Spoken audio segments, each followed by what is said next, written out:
Dr. Sam is a scientist, megalithic, and pyramid researcher, and is an internationally acclaimed author with 18 books on ancient civilization, and each is translated into 17 languages. Dr. Sam discovered the Bosnian Pyramid and is the principal investigator of the most active archaeological site in the world. Dr. Sam holds a PhD on Mayan pyramids. He was the anthropology professor and director for the Center of Anthropology at the American University. He is a foreign member of the Russian Academy of Natural Sciences, the Alexandrian Archaeological Society, and Croatian Academy of Science and Art. Dr. Sam is the founder of the nonprofit, non-government Archaeological Park Bosnian Pyramid of the Sun Foundation in Sarajevo.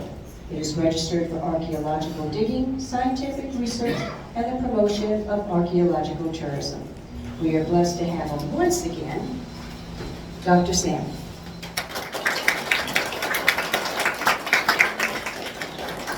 Thank you very much. The organizers asked me to talk about the Mayan pyramids.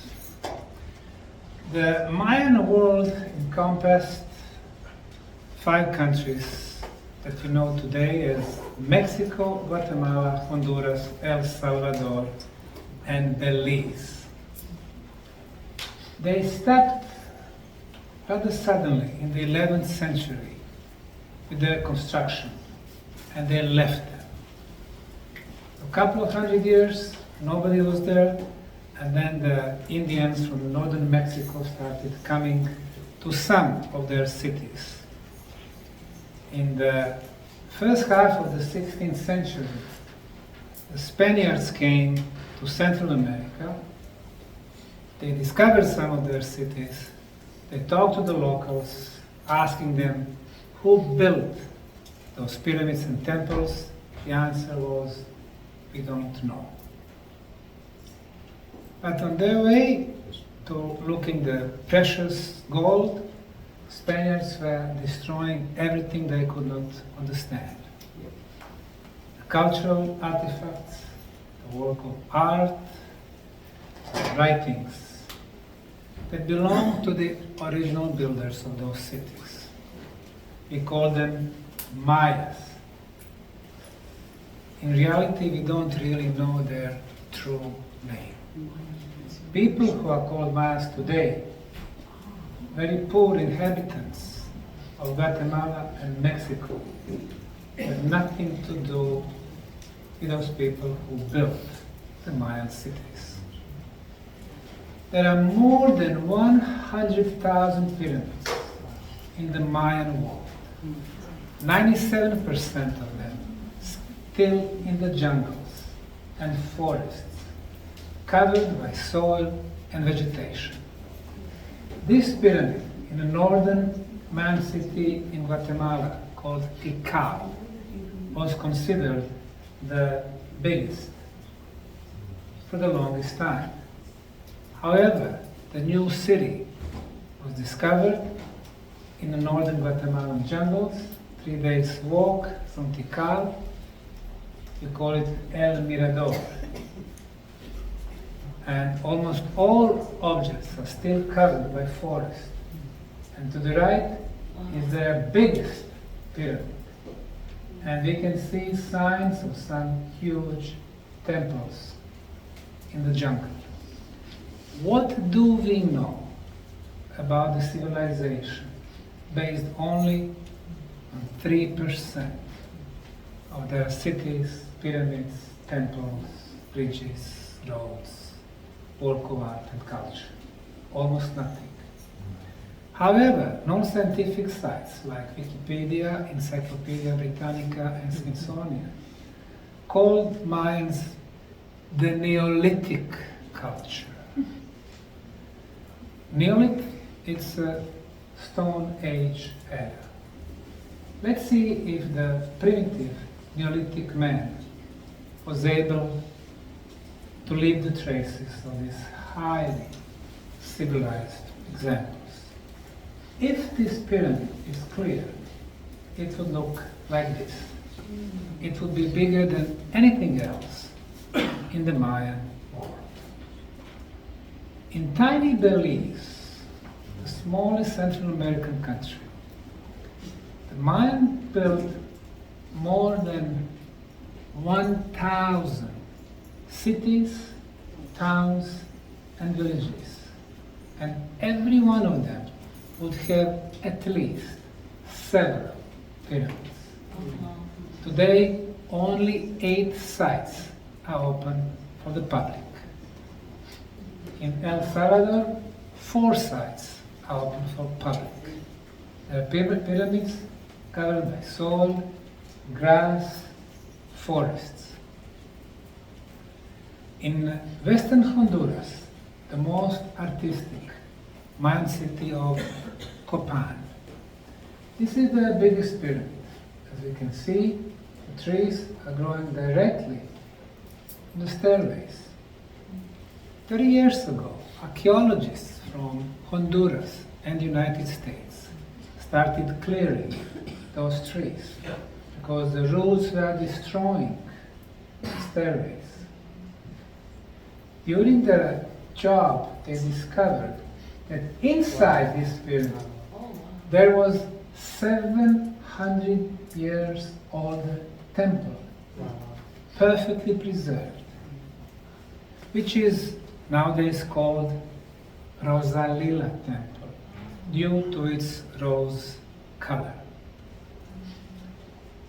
Above the entrance, we can see the symbol for our planet.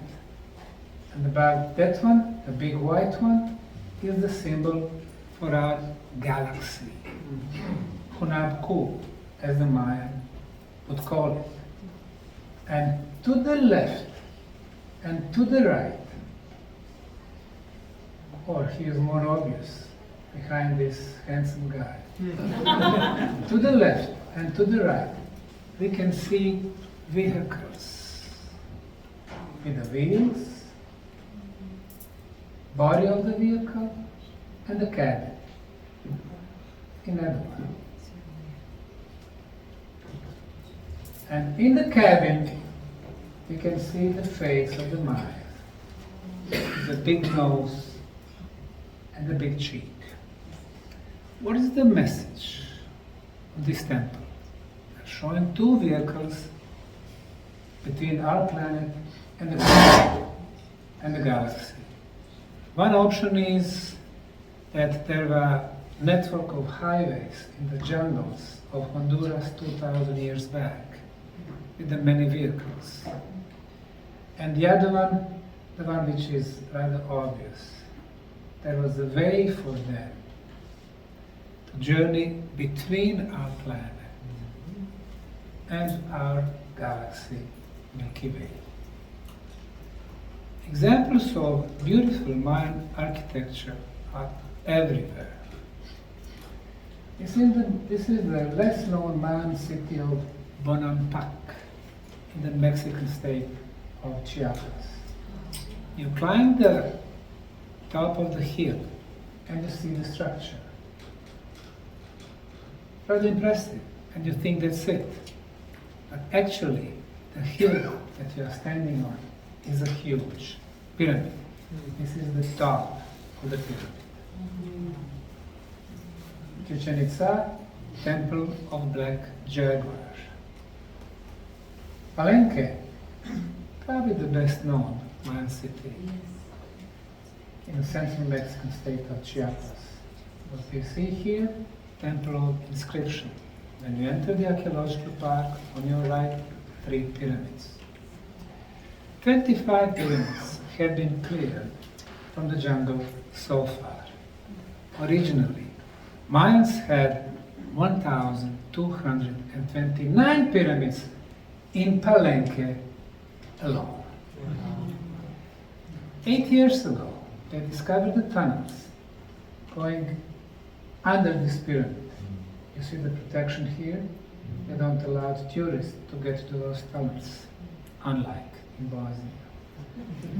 You go under the pyramid, you can visit the tunnels that extends to under those 3 pyramids, but also it goes and connects all the structures in this Mayan city, and most probably it connects several other Mayan cities under the ground. Now, this is beautiful structure, but this is not the biggest Mayan pyramid. The one to the left, completely covered with the forest, is actually the biggest, the most superior, and the oldest Mayan pyramid in this city. Mexican Institute for Anthropology, a lot of money and a lot of experts, does not have any intention to clear this one, because it would change the narrative. The oldest are the most superior. That's not what they teach us in schools. More examples of Mayan architecture in some other smaller places, like Jaén. Look at this temple, as we call it. We don't know its true purpose, but we can see beautiful architecture, rather similar to ancient Greek architecture, with those beautiful stone columns. Or Kabach on Yucatan Peninsula. Look at those pieces of 3D art. Or this one here. Or the wall of masks. Can you imagine during the evenings, sitting around the fire, elders would be talking about the ancient history, the story about the origin, stories about the astronomy, and those three-dimensional pieces of art would become alive. Several Mayan observatories.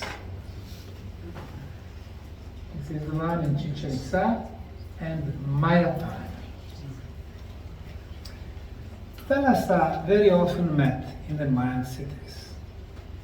On these big stone megaliths, they would carve symbols, their writing, and years and numbers. Now, as far as the symbols, we have recognized a little bit over 800 Mayan symbols, and little less than 200 we think that we deciphered fully or partially. 3/4, about 75%, we do not know what they represent, what they mean. But when it comes to the numbers, we know exactly. We think that our system of counting and decimals is the best and the simplest in the world. We have 10 digits. 0, 1, 2, 3, 4, 5, 6, 7, 8, 9. With those 10 digits, we can express any number. Thousands, millions, billions. Usually simpler it is, more advanced it is. Well, guess what? Mayans have only 2 different symbols for all numbers. 1 dot was number 1. 2 dots, number 2. 3 dots, number 3. 4 dots, number 4. Now, don't think that 1 billion dots is 1 billion. No, because after 4 dots, they got a line. 1 line, number 5. So, 4 dots and 1 line, 4 plus 5, 9. 4 dots and 3 lines. 4, 5, 5, 5, 19. The first row would represent number from 1 to 19. The second row starts at 20. 1 dot, 20. 2 dots, 20 plus 20, 40. 4 dots, 80. So, the first row from 1 to 19.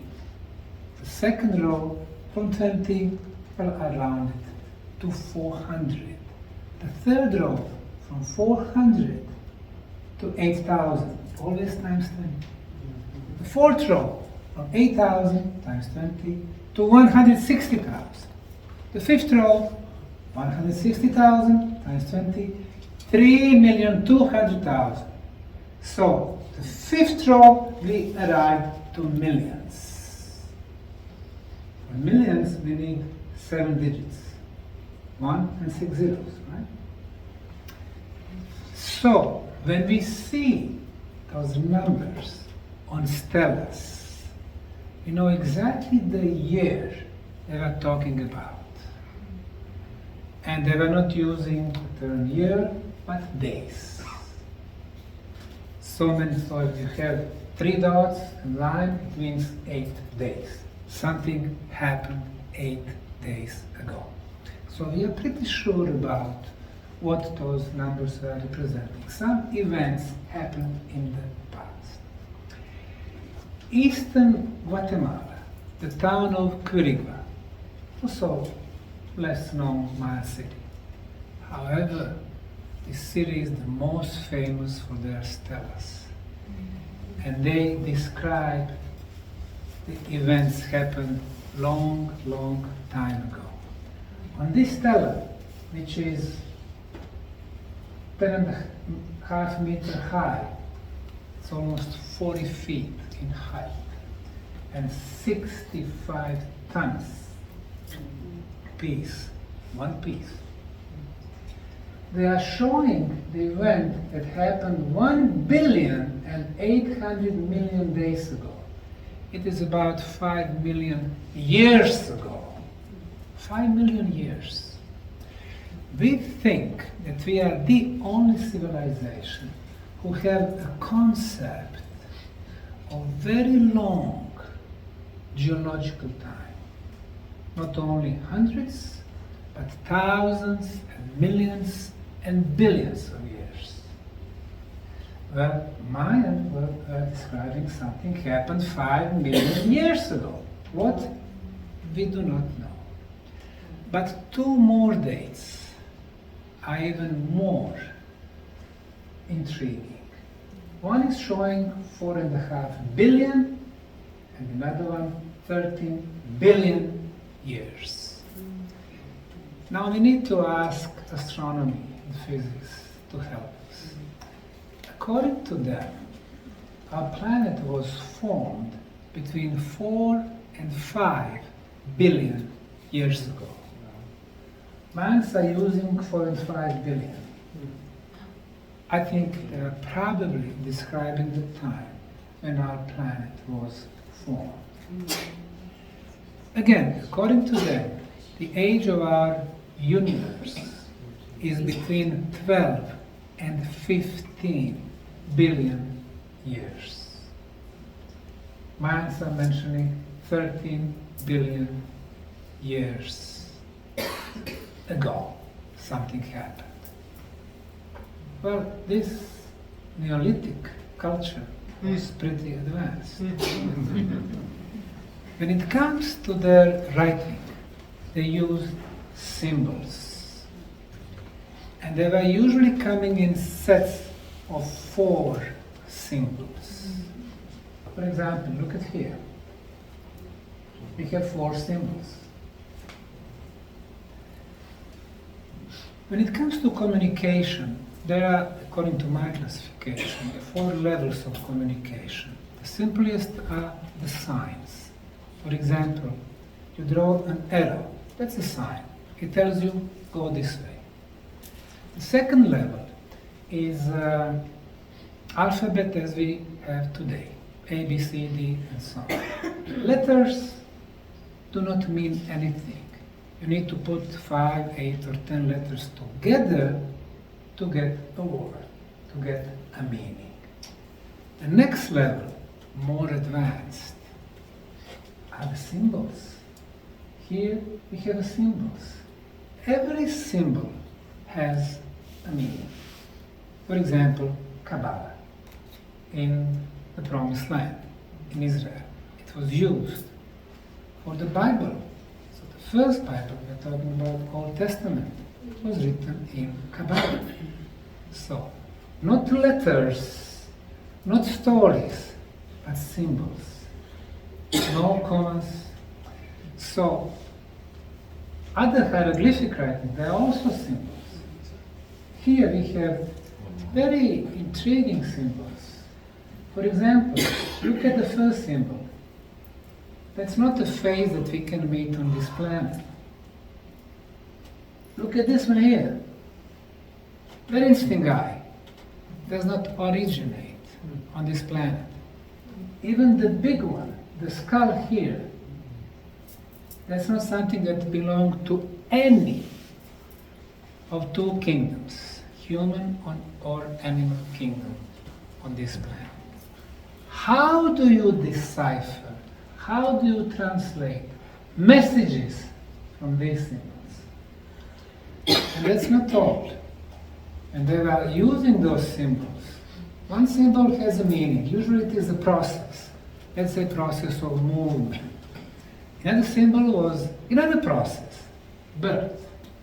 Birth of life, birth of universe, birth of star systems, birth of animal, and so on. And then, not only that they had separate meanings, but when you put them together, those two symbols would communicate to each other. And in synergy, they were creating another meaning. And that's not all. The symbols were communicating from the first row to the one in the second row. And from the first row diagonally to the one in the second row. In order to decipher the messages on the stelas and other structures, you would need to have extremely advanced knowledge.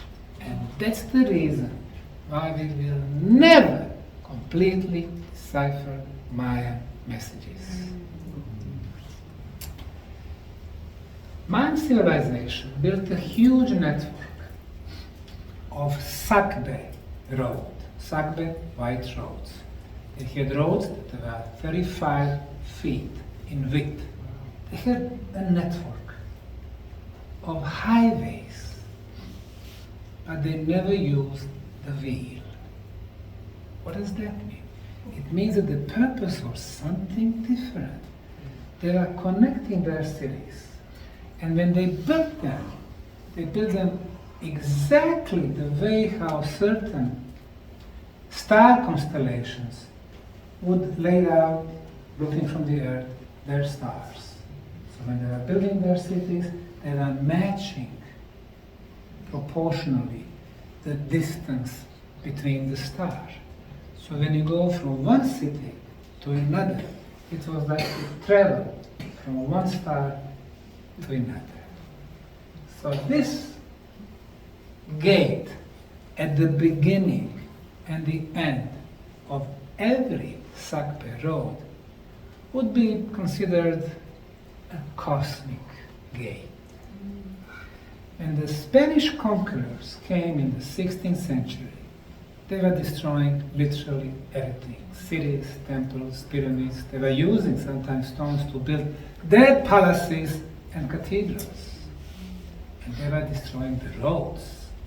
By destroying the roads, they were destroying this astronomical and energetical connection, not only between the cities, but between the stars.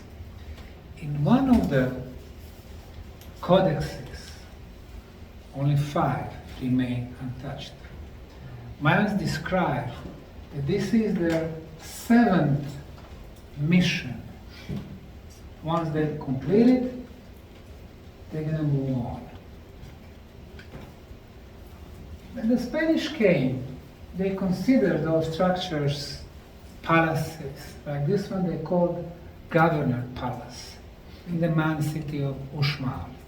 This was their thinking, their concept. Oh, it has to be, since it is so beautiful, it has to be a place where the governor resides. From this structure, if you go about 12 miles, there is a place called Chektsuk. and they are at 19 degrees. And interestingly enough, when you look at the night sky, this is exactly the path of the Venus, how it moves on the night sky in the most southern position. The connection between our planet and Venus is very significant for Mayas. It seems that they had something to do with the Venus and potential advanced life forms.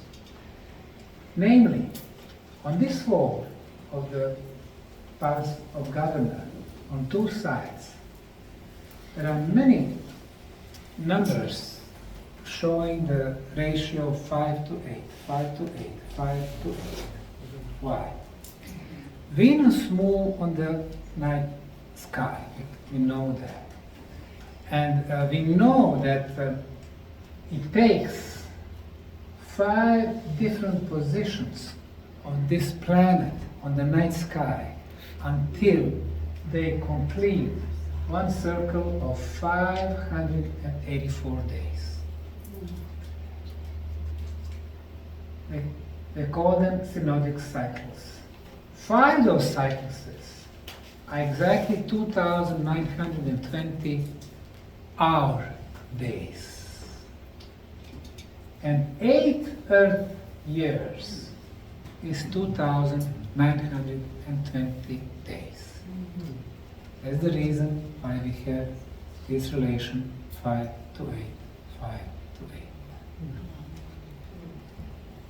A beautiful example of how the Mayans are tracking the movement of the most important star and cosmical body, our sun. They call it Father. On the first day of the spring equinox, and only on that day, the sun rises and it can be seen fully through the gate of this beautiful structure. Every other day, it's a little bit off, to the left or to the right.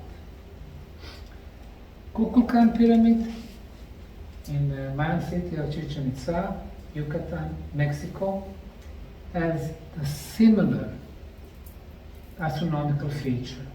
Twice a day, during the spring and the fall equinox,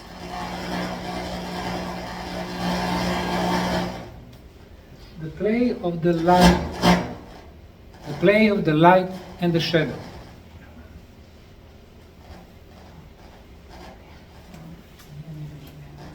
We can see the light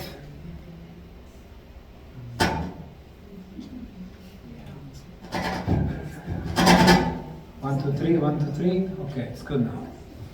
Now we can see the light as a series of stairs. Like there is a body, a serpent body with a serpent head at the bottom, climbing down this pyramid, the spring equinox, and climbing up during the fall equinox. This is the phenomenon which can be observed only during those 2 days in the year. Imagine how much effort to figure out how to build the whole pyramid and how to lay out those stones. We know from the Spanish chronicles that they found thousands and thousands of the Mayan scrolls, which they burned in Yucatan and Guatemala. However, 5 are still alive that we know publicly of. One of them is Dresden Codex. So basically you would have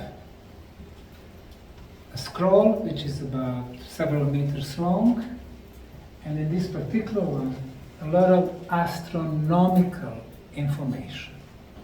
So, for example, they have a symbol for the planet Venus, and then they have 4 numbers. Numbers we know: 236, 90, 250, and 8. It totals 584, which I mentioned earlier. Why these numbers are significant? The first number, 236. Venus is visible from Mexico and Guatemala. You can see it on the sky. It is called the morning star. And as the sun, our planet and Venus move around the sun, for 90 days we can see the Venus. It is hidden behind the sun. And then the next cycle, it comes as the night star. And this cycle lasts for 250 days, and then again, for 8 days, it is not visible. And then it starts all again, 236, 90, 258. So the Mayans were astronomers. Not bad for the Neolithic culture. In Dresden Codex, they were obviously following the path of the Mercury. And their cycle would last from 104 to 132 days. The moon, they did calculate the length of the lunar month, 29.53059 days. That's how we calculate. The Mayans, what they did, they took 4,400 days, which represent 149 lunar cycles, and it equals 29.53020. So they were right on the money. Mars, similar thing. When it comes to solar systems, Mayan knew about the concept of the solar system and the planets revolving around the sun. And our solar system moving within the Hunab Ku, moving with the Milky Way. And they knew that it would take 25,640 years for one full cycle in our galaxy.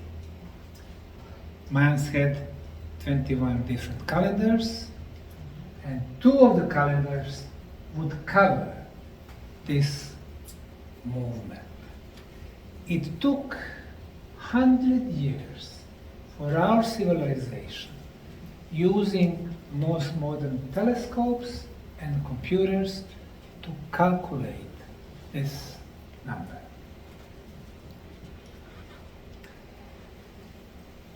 Okay, enough about the solar system. One of the observatories in the Mayan world.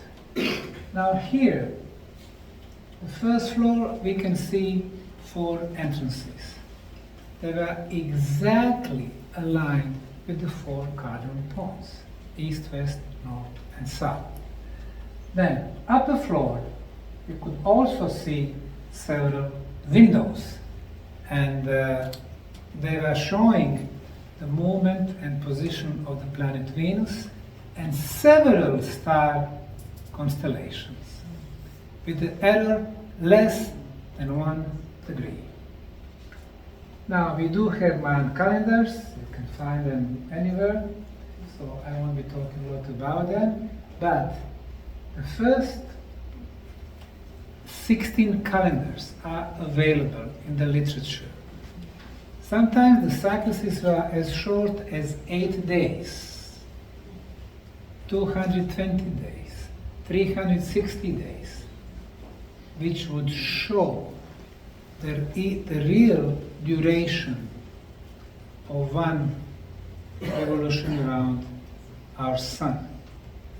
5 minutes. Since I'm the last speaker, we're going to extend this for about 20 more minutes. And something happened 11,700 years ago, and they added 5 more days. That was the period when our planet was hit by the pieces of destroyed planet between Mars and Jupiter. Okay, I'll go a little bit quicker. Acoustic engineering. The beauty of Mayan cities is that we can measure their sound features. For example, in the Mayan city of Tulum, Yucatan, they had holes between certain structures, and based on different wind, is it southern wind, northern wind, they were producing different sounds, and they knew exactly what type of weather they're going to have tomorrow. And maybe most fascinating is again the case of Kukulkan Pyramid in Chichen Itza. Until 2007, you could climb this pyramid. After that, it was forbidden. I will explain tomorrow why. It has to do something with the energy beam going through the top of the Kukulkan Pyramid. But after that, it was forbidden. But those of us, you, who were able to climb it, you could hear the echo climbing the pyramid.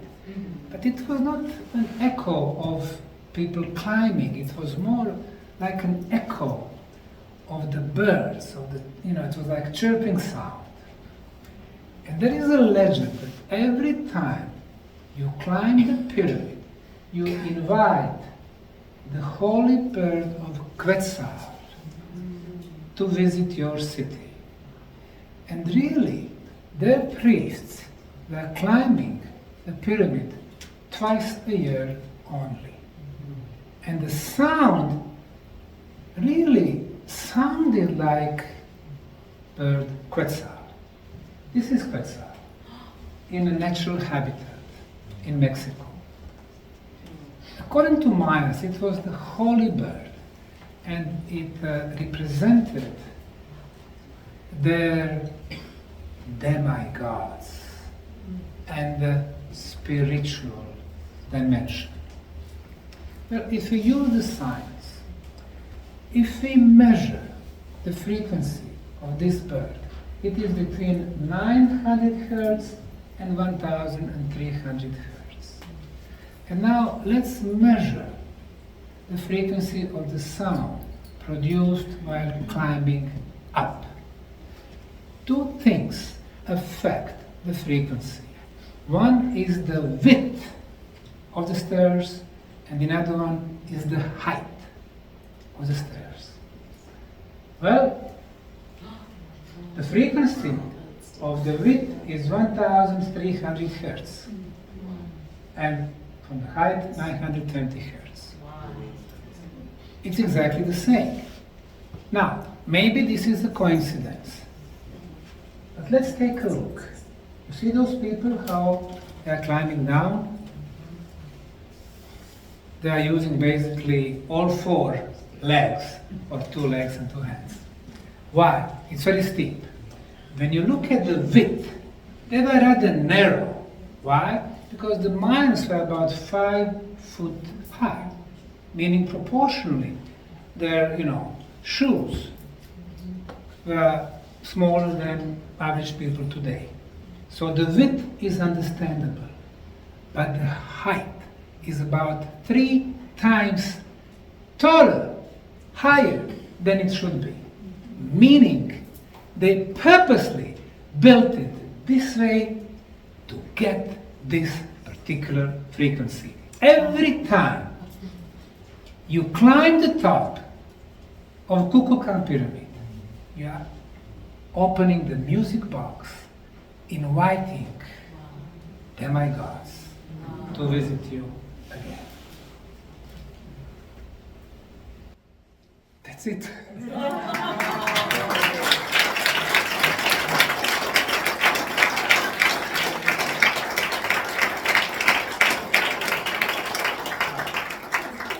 Thank you very much. So tomorrow, 11:30, I guess, story about the Bosnian pyramids with all updates. And then Martha will have me from 2 to 4 to talk to select the group of people. And I'm always against selection, the leads, and the money, we don't care about it. And we're going to have a presentation in Hampton. I got my video projector, so it will be very projection. I mean, you will love it. And I brought something special. I brought an artifact, not built by humans, and I'll stop right there. Boom.